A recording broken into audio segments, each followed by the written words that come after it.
9 Arizona State Sun Devils are in the NFL now, at least new Sun Devils, with new starts and fresh adventures ahead of them.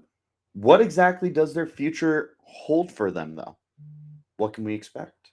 We'll talk about that on this late Friday edition of the Locked on Sun Devils podcast. You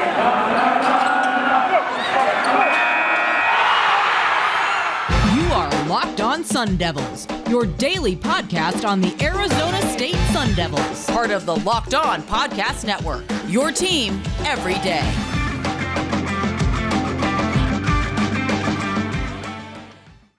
Welcome back to the Locked on Sun Devils podcast. My name is Richie Bradshaw, and I will be your guide for everything Arizona State Sun Devils. Thank you guys so much for making us your first listen every day. Remember, we're free and available on all platforms, including YouTube, if you would like to check the podcast out on a visual platform. But wherever you do get your podcast, make sure you like, subscribe, comment, share, 5-star, rate, all that good stuff. Turn on the notifications so that you never miss an episode Monday through Friday. Arizona State Sun Devils football and basketball content. A little bit of everything in between. Best place in the whole world. If you're on Twitter, go ahead and follow me on Twitter at RichieBrads36 and follow the podcast while you're there as well at LO_Sun Devils. Speaking of the Sun Devils, 9 new players from this current, or I should say 2021 Arizona State Sun Devils roster have joined the NFL ranks. 4 drafted, 5 undrafted free agents. All of them in different locations. 9 players, 9 different teams. 9 different situations. 9 different outlooks. We're going to discuss that today.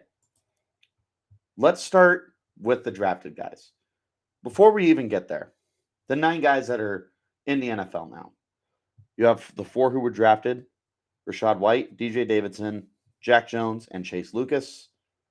5 who signed as unrestricted free agents: Darien Butler, Kellen Diesch, Dohnovan West, Curtis Hodges, and Tyler Johnson. All of them have wound up in different places. All of them have different opportunities. We're going to start with the drafted guys. We're going to start with the highest drafted guy, Rachaad White.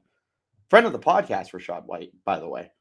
Check that episode out if you missed that for some reason. Rachaad White, drafted in the 3rd round to the Tampa Bay Buccaneers. Now, the Buccaneers roster has a firm, established RB1 on it in the form of Leonard Fournette. Now, Fournette has been very up and down in his career. When he's on, though, he's very, very good. And he's done a little bit of everything for them. He has a nose for the end zone. He's a good, hard runner, catches the football really well, shows up when it matters most. He is undoubtedly the team's running back 1. After him, very foggy, very, very, very muddy. Not really sure what to do with it. Giovanni Bernard on paper is probably the 2nd running back, but he is also 30 years old and turning 31 in November. His outlook, not that great.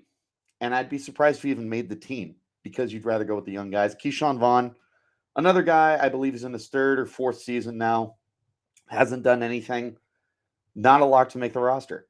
Kenjon Barner, he's been a journeyman. He's like 32 or 33 years old, if you can believe that. I couldn't believe it when I looked it up. There's not a lot of certainty with this running back room outside of Leonard Fournette and Rachaad White. White should step in and be the 2nd running back on this team.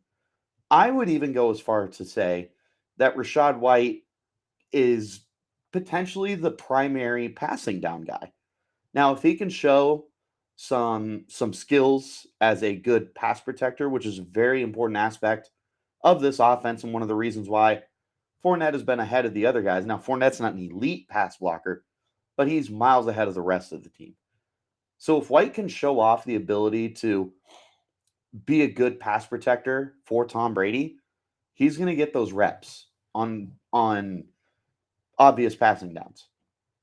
The good news is he is a top-end receiver. I would not be surprised if Rachaad White found his way to 50 catches this year.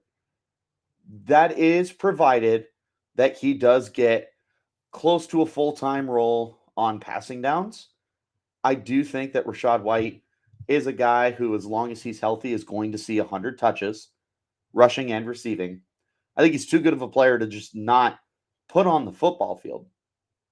And right now, the Buccaneers are looking to continue establishing their ground game. Remember, Ronald Jones is gone. Not that he was that big a deal for them in 2021, but the running back room, again, is very shaky right now. You have a good passing attack. Tom Brady's there. You still have Mike Evans. You still have Chris Godwin, even though he is coming off an ACL tear. The rest is good enough. Brady can make something out of nothing. But as far as the run game goes, I feel like Rachaad White should be able to contribute earlier than many would anticipate. And I also believe that he's going to be a major, major factor in the passing game. To the point where, and I've talked about this previously, you should check this out as well if you missed this. Leonard Fournette has fantasy football value. I think he's one of those sleeper guys. If you find yourselves in deep leagues like 10 or 12, God forbid 14-man leagues, and your PPR, even half-point PPR, but full point, Rachaad White has actual value. I think Rachaad White could seriously be like a sneaky good play this year, especially down the road when it comes playoff time, after he has established a good role with this offense. I feel like that's kind of where we're looking at with Rachaad White, is like down the road, he should be able to explode and turn into something great. That would be my overall outlook for him, is kind of like playing the long game here with him. I do think that he is, like I already said, he's too good to not put on the football field. If there's any Sun Devil from this class who's going to get significant playing time, only pick one of them, then I'm definitely going to go ahead and pick Rachaad White. He's the most talented. He's in a great situation, a great offense, and a good player. Looking at the next guy I have here, DJ Davidson. Now, Davidson ended up being a 4th-round pick by the New York Giants. Giants team is just looking at an overall influx of talent is what they're trying to do.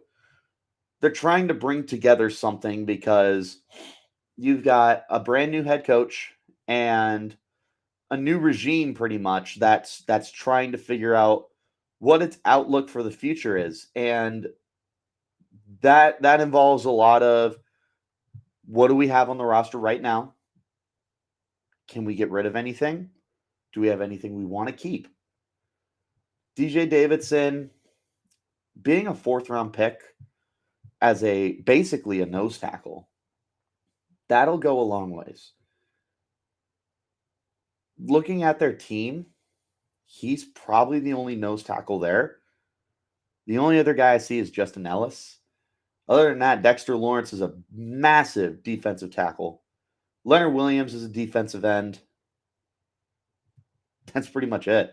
I mean, the rest of the team, there's not really any guys that are going to compete with Davidson again, looking for an immediate impact guy, Davidson could be one of those early 1st and 2nd down kind of defensive linemen who's able to generate some kind of pressure from the interior, keep the linebackers' jerseys clean, and God knows they're going to need that, because I can't remember the last time they had good linebackers. It's been a long, long time, but neither here nor there. The important thing is Davidson, I think, could get himself a nice role early on in the season, because I believe in him to just dominate his position and truly stand out from the lack of competition that's there. Again, like, I could totally be wrong and off base here, and they could definitely have guys that step up. Like, I'm not trying to sleep on David Moa or Antonio Valentino. Raymond Johnson, Jabari Ellis, Christopher Hinton are the guys listed here. I'm not trying to sleep on them, but I definitely feel like DJ Davidson is in the best position to get playing time early. And I also believe that you don't spend a 4th-round pick on a nose tackle with the intention of stashing him away. I feel like this is a guy that want to get involved earlier than they do later in the season. I think he's just got a very important role that he's going to end up playing a lot earlier than people anticipate for the New York Football Giants. I do like Davidson to start earlier than later. That's just my opinion. Let's go ahead and hop into our first break. When we return, we're going to go ahead and continue the conversation, wrapping up with the other two Sun Devils who were drafted this past April. This is the Locked On Sun Devils podcast. Imagine dipping your finger into that plastic tube of birthday cake frosting and then opening your eyes and realizing that it was only 150 calories, but with 16 grams of protein. That's what it's like to eat a birthday cake puff from Built Bar. I just received my birthday cake puffs, and I've never had anything like this before. They're available right now, and we can't promise they're going to be there tomorrow, so you need to make sure that you go get yours from Built.com right now. And if you haven't tried the puffs, I'll let you in on a little secret, because that's what friends do. A chocolate-covered marshmallow protein bar. Yeah, you heard me. Delicious flavored marshmallow covered in 100% real chocolate. Make every day your birthday with Built's birthday cake puffs. Built has taken the delicious experience of biting into a fresh slice of birthday cake and robed it with 100% white chocolate and sprinkles. With 150 calories, 16 grams of protein, and only 9 grams of sugar, this limited time flavor is an amazing option if you're looking for a healthy way to get flavor and variety in your day.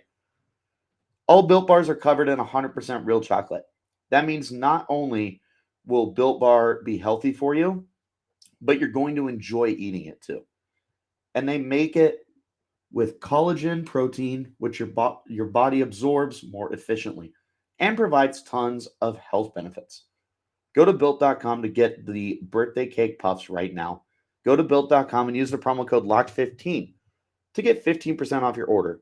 Again, that's promo code LOCKED15 for 15% off at Built.com. And again, thank you guys so much for making the Locked On Sun Devils your first listen every day. Make sure to go and check out Locked On NBA Big Board. Host Rafael Barlow from NBA Draft Junkies and the author of the NBA Big Board newsletter is joined by Richard Stamen, Sam Ferris, and Leif Thulin, giving fans an in-depth look into the NBA draft, mock draft, player rankings, and of course, big boards. It's free and available wherever you get your podcasts. Let's go ahead, hop back into our conversation now. We're going to go ahead and look at the other two players that were drafted by the Sun Devils, both being the defensive backs, Jack Jones and Chase Lucas. Now, starting with Jack, who was also a fourth-round pick to the New England Patriots, Jack Jones is a super, super talented player. I feel like he could end up being one of the biggest steals of the draft. And he could not have gone to a better situation to find himself some early playing time than going to New England. Now, they do have some established guys, right? Jalen Mills and Jonathan Jones are the longtime players there. They definitely have the inside track to playing time more consistently and probably the starters for the team. Terrence Mitchell has been in the league a while. Sean Wade is going into his second year, but he's already in a make or break kind of situation. Justin Bethel's there, but he's definitely more of a special teams guy than he is anything else. They do have Miles Bryant, who is an undrafted player in 2020 and has found a way to stick onto the roster. They also signed Malcolm Butler. We'll see what kind of shape he's in because he did essentially retire last offseason due to some personal reasons. Other than that, I mean, there's bodies there, but there's nothing that I'm looking at that really makes me take a step back and say, wow, Jack Jones has no chance. No, Jack Jones has a very good chance to get some significant playing time earlier than people would anticipate. The other thing he's really got going for him is this guy is just a total ball hawk. Had a handful of interceptions during his time at Arizona State and was somebody who just found his way to the football. He was a magnet for it. And whenever the ball was in his area, he was making some kind of play. Even if he wasn't picking it off, he was batting it away. He was getting it into another teammate's hands. Remember, he had that interception where he essentially picked it off, and before he got tackled, pitched it to DeAndre Pierce, who ran it into the end zone for a touchdown. It was the pitch six is what they wanted to call it. But I feel like this is another good situation for a Sun Devil to get early playing time. There's just not a lot there to compete with at the cornerback spot. So if Malcolm Butler makes this roster, he is probably the most talented guy they have. So you would have Malcolm Butler, Jonathan Jones, and Jalen Mills are your top three guys. After that, it feels like a very open competition. Justin Bethel, Miles Bryant, and Sean Wade feel like the next guy's up. I don't want to sleep on Jawan Williams either, who's there. Terrence Mitchell is a savvy veteran, but at this point, that's exactly what he is. He's a veteran. To me, he doesn't present a lot of upside for you. Jack Jones has that upside.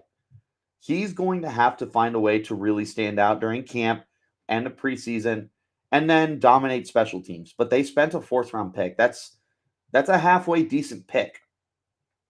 And this is for a guy who had quote-unquote character concerns, right? So they clearly believe in him. They believe in that talent, and they think that this is a guy that they can really build something special with him. At least on the surface, that's the way I'm interpreting it. I think that Jack Jones could see some really good playing time throughout the year. Starting? No, I don't think he's a starter. Not in year one. There's just too much competition. But we'll see what happens after this year because Malcolm Butler may not be there. Looking at the rest of the guys, I'm not sure what contracts look like. I'm pretty sure Jalen Mills is a free agent after this year. But again, I've been wrong many a times. But overall, the point being is I think that there is an inside track here for Jack Jones to get some earlier than anticipated playing time. Looking at the last Sun Devil here, who was drafted in the form of Chase Lucas. Now, Chase Lucas was not only a seventh-round pick, but he pretty much was taken at the very, very end of the draft within like the last 20 picks or something like that. So it's not like there's a huge investment with Chase Lucas here, which is unfortunate because that's going to put him in a situation where we're not totally sure if he's even going to make the roster. And looking at the secondary, there's pretty good competition here. Obviously, you have the former first-round pick, and I believe he was like the third overall pick in Jeff Okudah. People have talked about flirting with putting him at safety, but I think that's just a dumb decision when he's a good cover man. You also got guys like Savion Smith is there, but not the most noteworthy guy. Amani Oruware, I believe is how you say his name, is an established stud. You have Mike Hughes, former first-round pick, is trying to recreate his image with, I think this is like his third team, but there's competition here. There's definitely Ifitu Melifonwu is another corner I forgot to mention, and he's good. There's definitely going to be a lot more competition here than anywhere else, in my opinion. I think that Chase is in a situation where there's a lot of volatile kind of players around him. Let me walk that back. That's not the right word I want to use. There's a lot of players who are going to give him a hard time, and not from a mental standpoint. I mean, they're going to give him a hard time in terms of trying to make this team. Being a seventh round pick is not a big investment either. Sure, you're drafted, but I mean, it's still going to be very, very difficult for Chase Lucas to make this roster, in my opinion. The one thing he has going for him is this is not a good Lions roster. Another thing he has going for him, though, is head coach Dan Campbell loves guys who bite kneecaps. Chase Lucas isn't necessarily that guy, but he is a leader. He was 5-year starter at Arizona State. Clearly has something that the Lions found enough value in to actually spend a draft pick on him. I don't know. I don't feel overly confident here, but at the same time, I do. Like, I don't know how to explain it. Overall, though, what's the impact? Special teamer. That's how he's going to have to stand out as a rookie. It's just that's how you make a team. That's how you get your foot in the door. That's what he's going to have to do. He's going to have to prove that he's got value to this team. The best way to prove that is to be a core special teams player. From there, work your way into the lineup. I have faith that Chase Lucas can do this because I saw Chase Lucas for 5 years. I believe Chase Lucas is a good football player. Unfortunately, he's just in a very, very tough position here. Being a 7th round pick, the expectations are going to be low. And even more so, the chances of lasting in the NFL are that much more difficult. I believe in Chase. I think that Chase could absolutely shock the world. And that's what I'm hoping for. But we'll have to wait and see whether or not that comes to fruition. Let's go ahead, hop into our final break. When we return, we're going to go through our 5 undrafted free agent players and their overall outlook for the season as well on the Locked On Sun Devils podcast. Our partners at BetOnline continue to be the number one source for all your betting needs and sports info. Find all the latest odds, news, and sports developments, including this year's basketball playoffs, Major League Baseball scores, fights, and even next season's next season's NFL futures. BetOnline is your continued source for all your sports wagering information, from live betting to playoffs, esports, and more. Head to the website today or use your mobile device to sign up and learn about all the trends and action. BetOnline, where the game starts. Thank you guys so much for tuning in to your number one Arizona State Sun Devils podcast. Don't forget that if you are looking for all your Pac-12 news, to go ahead and check out Locked On Pac-12, hosted by my good friend Spencer McLaughlin, as they cover everything you need to know about the Pac-12 in 30 minutes or less. Looking at the remainder of the Sun Devils who entered the 2022 class, 5 guys went undrafted. We're going to rapid fire through them real quick. Darien Butler, in my opinion, the most talented Sun Devil who went undrafted. I think, and he's a Raider, by the way. He has got some very stiff competition looking at this roster. Jayon Brown is coming in. Divine Diablo is been a guy there for a while. Kyler Fackrell is there. Micah Kaiser is there. He's been in the league for a minute. Denzel Perriman is coming off a Pro Bowl year. And Kenny Young is an established stud. Looking at that, that's a lot of really, really good competition. That is a deep linebacker room. Odds are heavily stacked against Darien Butler here. He's going to have to be absolutely lights out when he is on the field, and he's going to have to really show off some kind of special teams upside when he is on the field in order to make sure that he does enough for the Raiders brass to look at him and say, yeah, no, we want to keep this guy around. Now, I do think he's a practice squad player in a worst case scenario. I think this is a guy that you're definitely going to want to hold on to. I don't think this is someone you just let go from your organization. Next guy here, Curtis Hodges, a tight end, ends up with the Washington Commanders. I think he's got a shot to make the roster. Now, the best tight end here is Logan Thomas, but he is also coming off an injury-riddled season. After him, there's just nothing established. Cole Turner, Amani Rogers, Samus Reyes, and John Bates. Curtis Hodges is a talented, athletic marvel who's a big ball of clay, and you can form him into something great. I think he could be a big-time sleeper for this team. I think this is a really good opportunity for him. Of all the undrafted players, I think that Hodges has fallen into the best situation. I would not be surprised if he found a way to make this roster. Next, I want to look at the offensive linemen, starting with Kellen Diesch, the left tackle. He ends up with the Miami Dolphins, who have undergone a massive overhaul in their offensive line.